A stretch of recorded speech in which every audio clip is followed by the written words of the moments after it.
c'est GC, votre T-Rex préféré.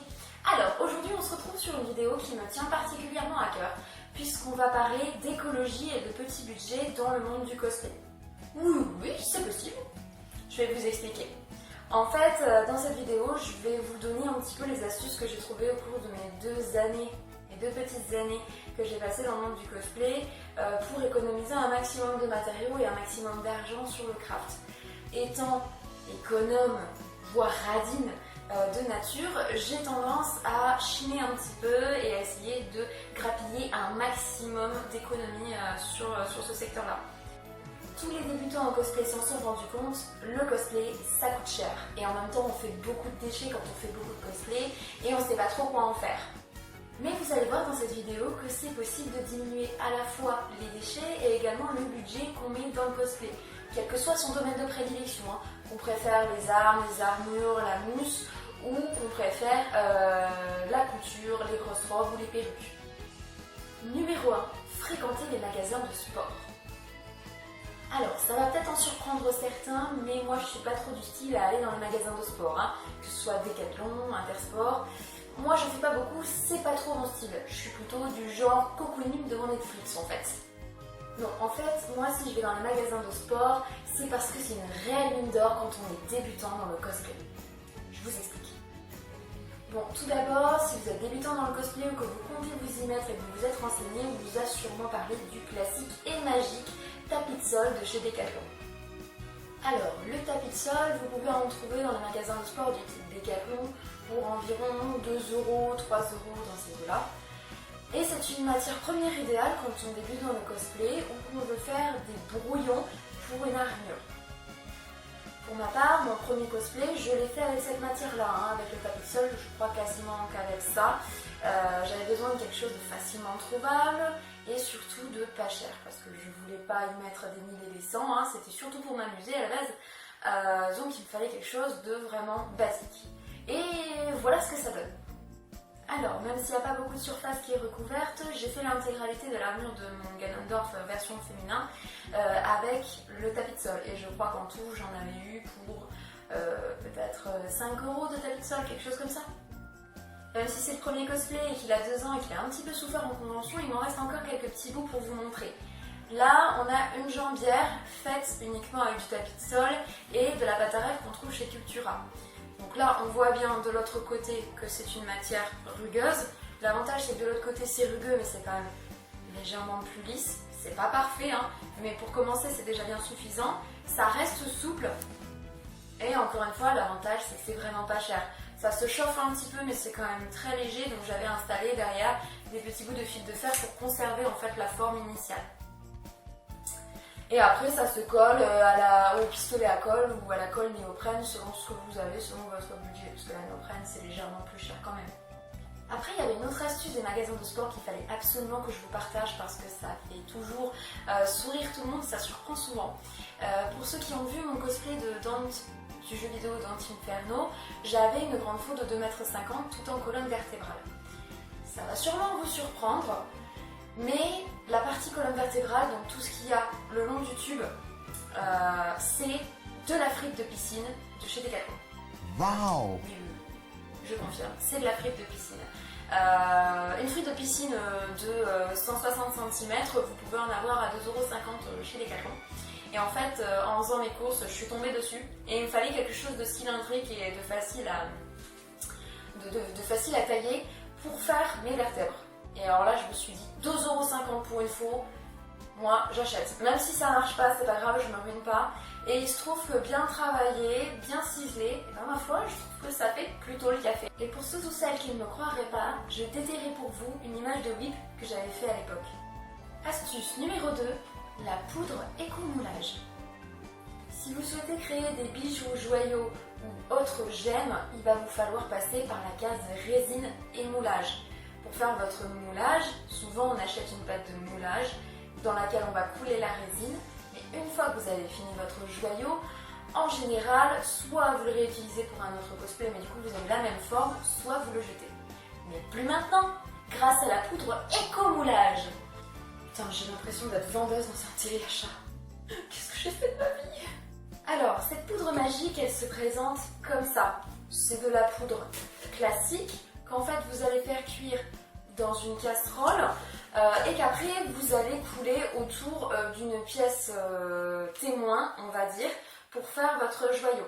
Donc en gros, vous sculptez votre forme de bijou, vous coulez la poudre chauffée autour, vous attendez que ça sèche et ça fait une espèce de petite pâte un petit peu silicone dans laquelle après vous allez venir couler votre résine. Une fois que c'est fait, votre résine est sèche, vous êtes super content de votre bijou, vous n'avez jamais fait quelque chose d'aussi beau. Après, le moulage, ce que vous faites, c'est que vous le rechauffez à la casserole et ça va redevenir un petit peu pâteux et vous le conservez au sec. Et si un jour vous voulez le réutiliser, vous le rechauffez encore à l'eau chaude et vous allez pouvoir le recouler autour d'un autre bijou témoin que vous allez faire. Et là, en fait, ça se réutilise plus ou moins à l'infini. Par contre, ce qu'il faut, c'est le conserver bien au sec. Quand votre moule est fini, que vous avez des petites chutes, en fait, ça se présente comme ça. Hein, ça fait vraiment vieille pâte à pain moisie. Mais une fois que vous le rechauffez, vous allez pouvoir le réétaler autour de votre bijou témoin. Et ça, c'est quand même assez intéressant. C'est un petit peu cher à l'achat au début. Je crois que c'est 20 ou 30 euros. Mais par contre, vous avez de la poudre à moulage pour une infinité d'utilisations. C'est plus écologique parce qu'il n'y a aucun déchet. Et en plus de ça, c'est quand même assez économique en sachant qu'une poudre de moulage achetée chez Cultura, ça va tourner autour de peut-être une quinzaine d'euros pour une utilisation à chaque fois. Et en plus de ça, c'est quand même des gros volumes, donc vous pouvez faire d'assez grosses pièces, du style des crânes ou des cornes. Je l'ai trouvé dans un magasin d'art indépendant, mais je suis sûre que vous pouvez en trouver sur internet du type Amazon ou Cdiscount assez facilement. Astuce numéro 3, récupérer un maximum de chutes.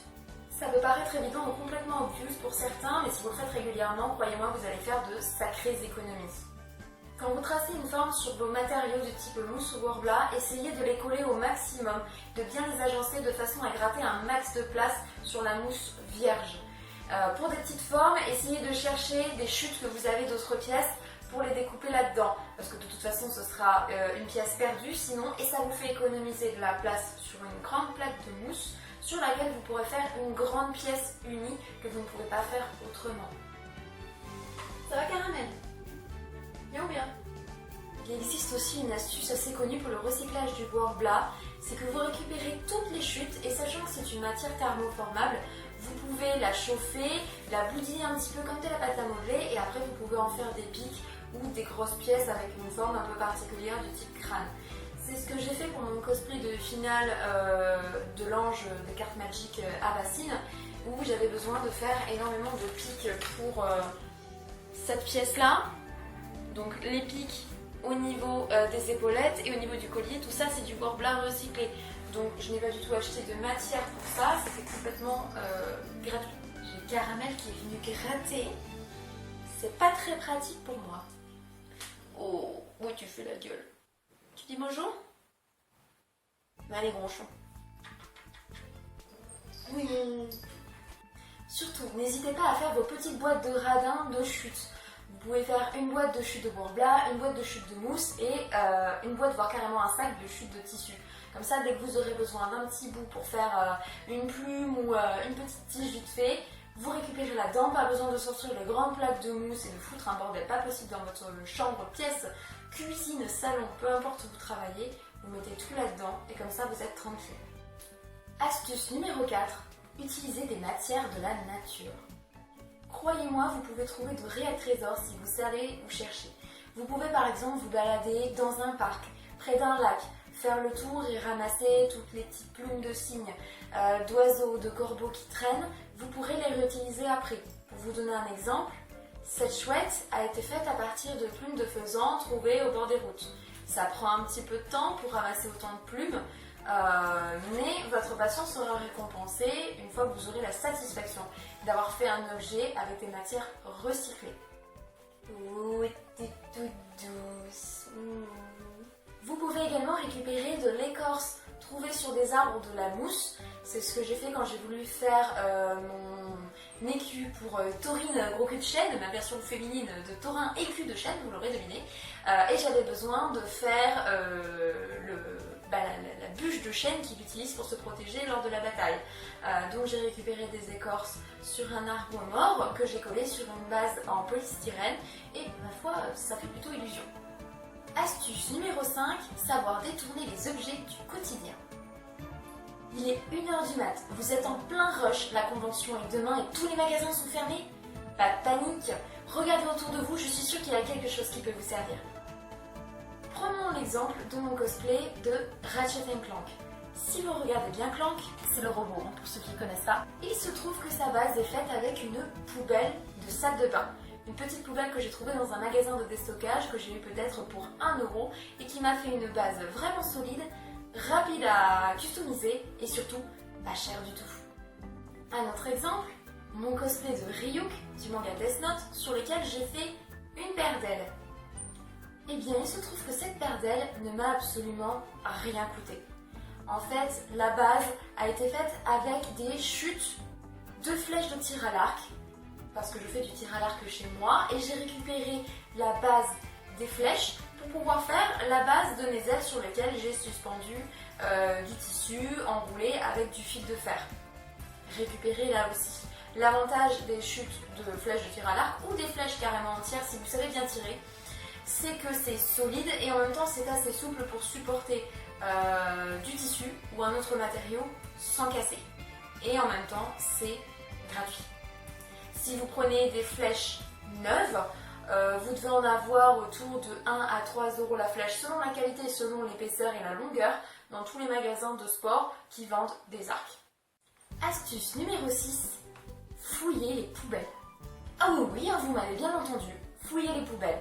Vous ne le savez peut-être pas, mais ces jolis bacs en plastique peuvent être de véritables mines d'or pour les férus de recyclage et les petits budgets. Pour vous donner un exemple sur un cosplay que je n'ai pas encore terminé, je vous présente Mozilla, mon petit renard. La base de la tête a été faite avec un matelas que j'ai trouvé dans les poubelles. J'ai découpé la mousse de ce matelas, qui était quand même en très très bon état, et je l'ai recouverte de fourrure, et voilà mon petit Mozilla qui est prêt à se faire câliner.